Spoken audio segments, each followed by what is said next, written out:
Ram Autofix. Ngayon magpapalit tayo ng outer tie rod ng Civic FD natin. Kaya gawin na natin.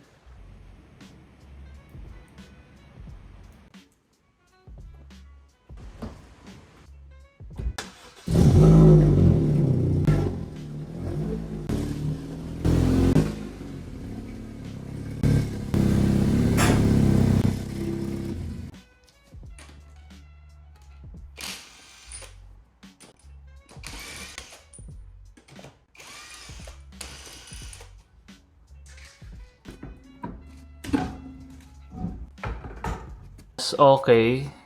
Medyo iliko natin yung steering. Pa-left natin sa left side. So, may better access na tayo dito para sa outer tie rod natin para madali na lang tanggalin. Kailangan nyo ng adjustable wrench at mallet. Tapos, pupuin lang natin. Ayan. Loose na yung nut. Hayaan nyo lang yung nut na ganyan na naka-loose. Huwag nyo na iikot para hindi ma-adjust yung alignment nito. Next natin tatanggalin is itong cutter pin tsaka itong bolt ng tie rod. Pliers. Ayan. Straighten nyo lang yung pin.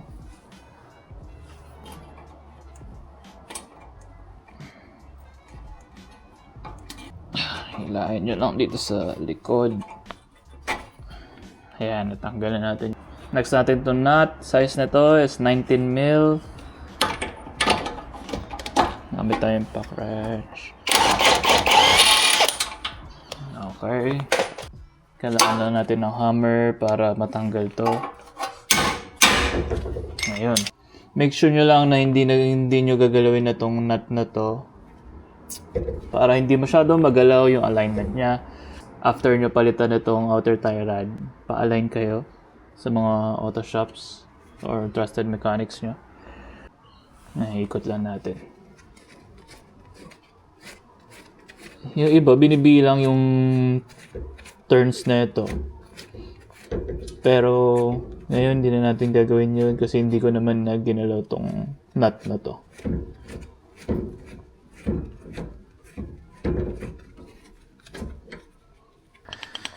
Maingay pag lumiliko ko. And ito yung nabili ko sa eBay. Ang brand niya is True Pro left and right. So, check natin. May kasama na siyang cutter pin, tapos hardware. So ito yung pin niya. Wala siyang play compared dito. Ito talagang wala. Sobrang tigas. Which is ito dapat. Ganito dapat. Nakikita nyo naman kung para saang side siya. Ito may R dito, which is right side. So dapat ganito siya. Yan yung itsura niya. Yep. Kabit na natin.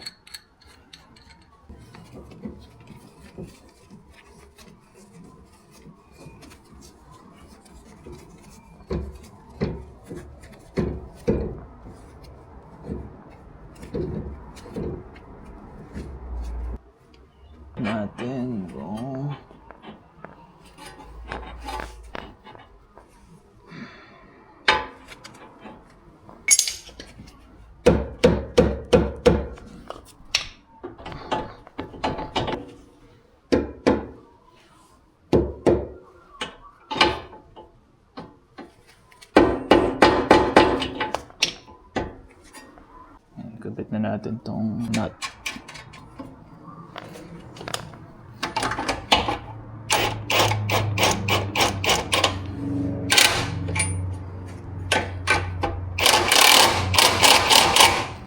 Ang size na ito 18, hindi na siya 19. Mas malaki yung stock. Wala akong torque wrench, so hipitin na natin by hand. Yan.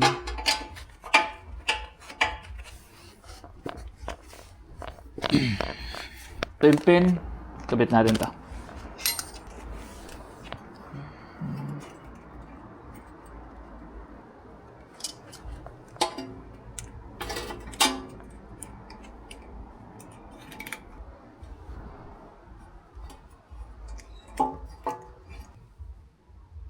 Pitong pin, balik tayo dito sa nut dito. Ginigpitan to, gumagalaw to. 14. Yan, pigilan lang natin dito. Habang sinisikip itong nut. Ayan. Ngayon, natapos na ang right side. Balik natin itong right wheel.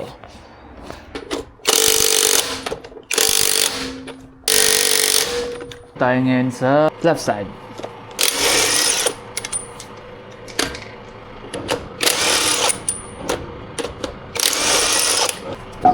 Yan, same procedure lang from right side. Ngayon nasa left side tayo. Tapos, nakikita ko ngayon parang, mas grabe to. Kasi, butas na yung boot niya dito. Tumatagas na. Kaya pala, sobrang ingay na. Ayan. Adjustable wrench. Check natin. Tapos, pupuin lang natin ulit.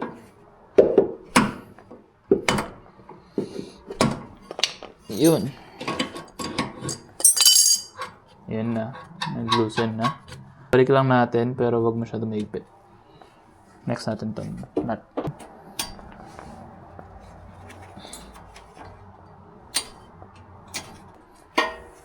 Tatanggalin yung pin. Okay, tanggal na. Pukpukin lang natin ulit.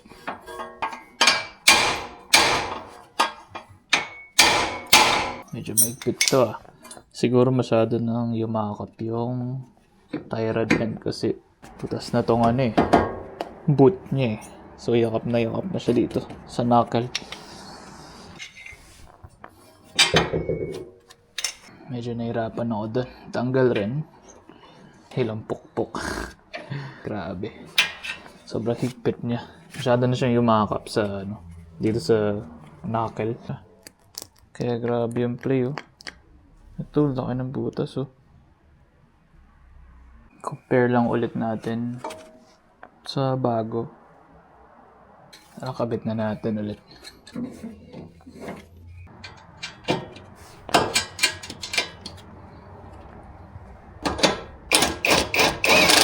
After na magkabit ng outer tire rods, suggest ko lang magpa-align kayo para masigurado lang na hindi nagalaw yung alignment net. Kabit natin yung bagong pin.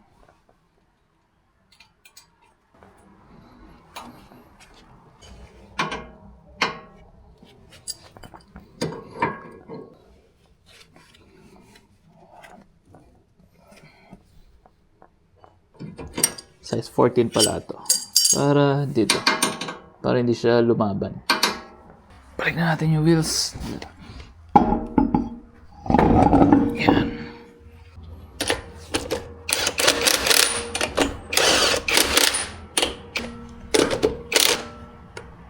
Okay, test drive natin.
Nakita nyo kung paano magpalit ng outer tie rod ends ng Civic FD or 8th generation na Civic 2006 to 2011 to. Sa mga nagtataka bakit ako naka right hand drive, nandito pala tayo sa Adelaide, South Australia. Nakuha ko to 1.5 year ago ato or 2 years na. Naka BC Racing siya na BR series. Tapos naka quick shifter siya. So Sarap mag-shift na ito. Sarap gamitin sa hills. After nun is headers. Naka-cut delete tayo. Tapos exhaust. Nagpalit rin tayo ng exhaust. Ano pa ba? Ayun, naka-Mugen lip rin pala ito nung nakuha ko. Tapos future plans. Maybe kits. Baka magdagdag tayo na or tingnan natin. Papalit tayo ng steering rack tsaka lower control arms. Kasi ginagamit natin to sa hills. Sana nakatulong sa inyo tong video na to. Ram Autofix. Like and subscribe.